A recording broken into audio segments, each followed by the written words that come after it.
देशातील पहिली bullet train पुढच्या वर्षी धावणार असं मी नाही तर आपले रेल्वे मंत्री अश्विनी वैष्णव यांनी म्हटलेलं आहे। अर्थात मुंबई अहमदाबाद बुलेट ट्रेन प्रकल्पाचा पहिला टप्पा पुढील वर्षी कार्यान्वित होणार असून मुंबई ते पुणे हा प्रवास अवघ्या पाऊण तासात करता येईल असं देखील त्यांनी म्हटलेलं आहे। शिवाय मुख्यमंत्री देवेंद्र फडणवीसांनी बुलेट ट्रेनच्या माध्यमातून महाराष्ट्राला जागतिक पुरवठा साखळीचं मोठं केंद्र बनवण्याबद्दल देखील घोषणा केली आहे। त्यामुळे बुलेट ट्रेन सिरीजच्या आजच्या या भागामध्ये आपण याच बद्दल सविस्तर बोलणार आहोत। त्यामुळे हा व्हिडिओ शेवटपर्यंत नक्की बघा। नमस्कार, मी रामेश्वरी आणि तुम्ही पाहताय cut to cut. Mumbai Pune Hyderabad bullet train सिरीजचा आजचा हा 7वा भाग। आतापर्यंतच्या 6 भागांमध्ये आपण या महत्त्वाकांक्षी प्रकल्पाच्या अनेक पैलूंवर चर्चा केली आहे। या बुलेट ट्रेनचा मार्ग, प्रस्तावित स्थानके, मुंबई ते पुणे आणि पुणे ते हैदराबाद प्रवासाचा वेळ किती आहे, त्याचबरोबर महाराष्ट्राच्या अर्थव्यवस्थेला होणारे फायदे, सह्याद्री पर्वत रांगांमधील अभियांत्रिकी आव्हानं आणि त्यावरचे उपाय अशा अनेक गोष्टी आपण समजून घेतलेल्या आहेत। त्यामुळे तुम्ही आधीचे 6 भाग सुद्धा अजिबात स्किप करू नका। परंतु आता मुख्यमंत्री देवेंद्र फडणवीस आणि केंद्रीय रेल्वे मंत्री अश्विनी वैष्णव यांनी नुकतीच केलेली विधानं या प्रकल्पाचं महत्त्व अधिकच वाढवतायत। ते कसं ते आता आपण जाणून घेऊया। तर रांजणगाव औद्योगिक वसाहतीमधील एका कार्यक्रमामध्ये बोलताना मुख्यमंत्री देवेंद्र फडणवीस यांनी मुंबई पुणे बुलेट ट्रेन बाबत अत्यंत महत्त्वाचं वक्तव्य केलं। त्यांनी सांगितलं की मुंबई आणि पुणे यांच्यातील प्रवास अवघ्या 48 मिनिटांवर आल्यास ही दोन्ही शहरं एकात्मिक आर्थिक क्षेत्र म्हणून विकसित होतील। कारण आज मुंबई हे देशाचं आर्थिक हृदय मानलं जातंय। देशातील सर्वात मोठ्या वित्तीय संस्था, शेअर बाजार, बँका, बहुराष्ट्रीय कंपन्यांची मुख्यालय आणि आंतरराष्ट्रीय व्यापाराचं केंद्र म्हणून मुंबईची ओळख आहे। तर दुसरीकडे पुणे हे देशातील सर्वात वेगाने वाढणाऱ्या शहरांपैकी एक आहे। इथल्या आयटी कंपन्या, ऑटोमोबाईल उद्योग, त्याचबरोबर उत्पादन क्षेत्र, संशोधन संस्था, शिक्षण क्षेत्र आणि स्टार्टअप इकोसिस्टममुळे पुण्याने स्वतंत्र ओळख आपली निर्माण केली आहे। आज या दोन शहरांमधील अंतर अवघं 150 किलोमीटर इतकं असलं तरी सुद्धा प्रत्यक्ष प्रवासासाठी 3 ते 4 तास लागतात। त्यामुळे अनेक आर्थिक संधी अजूनही या दोन शहरांमध्ये एक प्रकारचा वेगळा अडथळा कायमच आहे। त्यात कित्येक वेळा इथे भयंकर वाहतूक कोंडी होते। लहान मोठा अपघात झाला तर गाड्या जागच्या हलू शकत नाही। पण जर हा प्रवास फक्त 48 मिनिटांवर आला तर परिस्थिती पूर्णतः बदलू शकते। पुण्यातील उद्योग मुंबईतील आर्थिक सेवांचा अधिक वेगाने वापर करू शकतात। त्याचबरोबर कंपन्या दोन्ही शहरांमध्ये एकत्रित पद्धतीने काम करू शकतात। गुंतवणूकदार, उद्योजक, संशोधक आणि कर्मचारी यांची ये-जा मोठ्या प्रमाणात वाढू शकते आणि जगभरात अशा प्रकारच्या हायस्पीड रेल्वे कॉरिडॉरमुळे संपूर्ण आर्थिक पट्टे विकसित झाल्याची कित्येक उदाहरणं सुद्धा आहेत। जपानमध्ये टोकियो, ओसाका, त्याचबरोबर फ्रान्समध्ये पॅरिस, लिओन आणि चीनमधील अनेक शहरांदरम्यान हायस्पीड रेल्वेमुळे उद्योग आणि रोजगारांच्या नवीन संधी मोठ्या प्रमाणात निर्माण झाल्याचं सुद्धा पाहायला मिळालंय। त्यामुळे मुंबई आणि पुणे ही भविष्यात स्वतंत्र शहरं न राहता एका मोठ्या आर्थिक प्रदेशाचं केंद्र बनू शकतात असा विचार मुख्यमंत्री फडणवीस यांनी मांडलेला आहे। आणि याच कार्यक्रमात त्यांनी आणखी एक महत्त्वाची माहिती दिली, ती म्हणजे महाराष्ट्राला जागतिक पुरवठा साखळीतील म्हणजेच ग्लोबल सप्लाय चेन मधील प्रमुख केंद्र बनवण्याचं राज्य सरकारचं उद्दिष्ट असल्याचं त्यांनी स्पष्ट केलंय।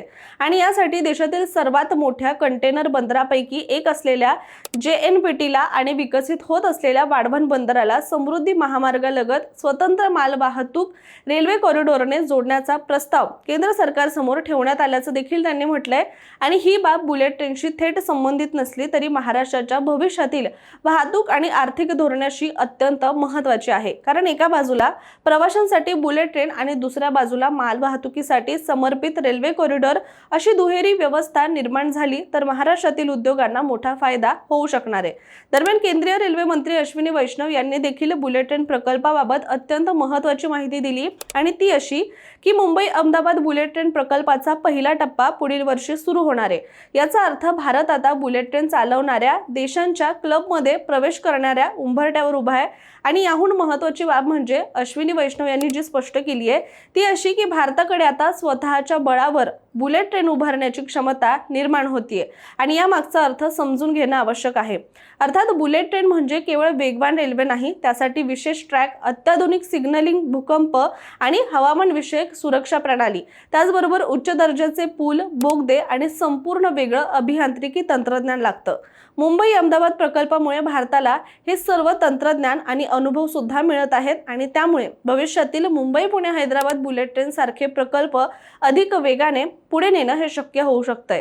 अश्विनी वैष्णव यांनी आणखी एक महत्त्वाचा दावा केलाय। त्यांनी सांगितलंय की मुंबई पुणे बुलेट ट्रेनमुळे हा प्रवास अवघ्या 48 मिनिटांमध्ये पूर्ण होऊ शकतोय।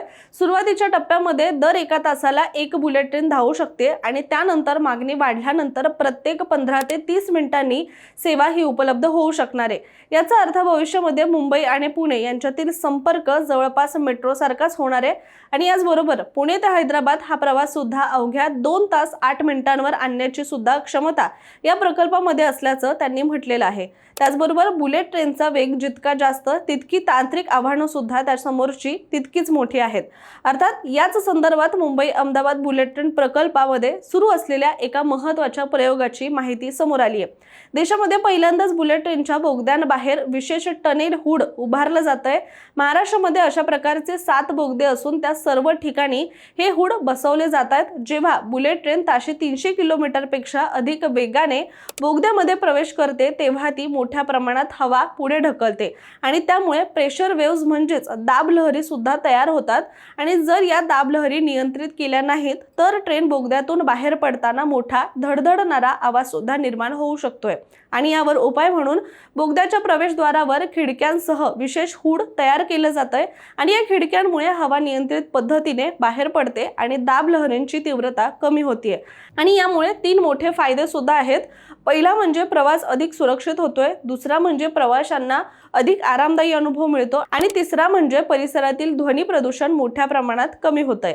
जपान, फ्रान्स आणि इतर प्रगत बुलेट ट्रेन नेटवर्कमध्ये सुद्धा हे तंत्रज्ञान आधीपासून वापरलं गेलंय, मात्र भारतामध्ये प्रथमच त्याचा वापर होतोय। म्हणजेच भारत केवळ बुलेट ट्रेन आणत नाहीये तर जागतिक दर्जाची सुरक्षा आणि अभियांत्रिकी मानकं सुद्धा स्वीकारत आहे। एकीकडे मुंबई अहमदाबाद बुलेट ट्रेन अंतिम टप्प्याकडे जाते तर दुसरीकडे महाराष्ट्रामध्ये मुंबई पुणे हैदराबाद बुलेट ट्रेन बाबत सकारात्मक चर्चा सुरू झाली आहे। मुख्यमंत्री देवेंद्र फडणवीस यांनी मांडलेली आर्थिक दृष्टी, केंद्रीय मंत्री अश्विनी वैष्णव यांनी दिलेली माहिती, त्याचबरोबर राज्यातील वाढणारी औद्योगिक क्षमता आणि विकसित होत असलेले हाय स्पीड रेल्वे तंत्रज्ञान या सगळ्या गोष्टी एकत्र पाहिल्या तर एक गोष्ट स्पष्ट दिसते, ती म्हणजे मुंबई पुणे हैदराबाद बुलेट ट्रेन हा प्रकल्प महाराष्ट्राच्या आर्थिक नकाशामध्ये मोठा बदल घडवून आणू शकणारा भविष्यातील विकास मार्ग आहे। त्यामुळे आपण तुर्तास इथेच थांबूया, मात्र तुम्ही ही संपूर्ण सिरीज पाहण्यासाठी आमच्या कट टू कटच्या YouTube चॅनलला सबस्क्राइब करायला मात्र विसरू नका।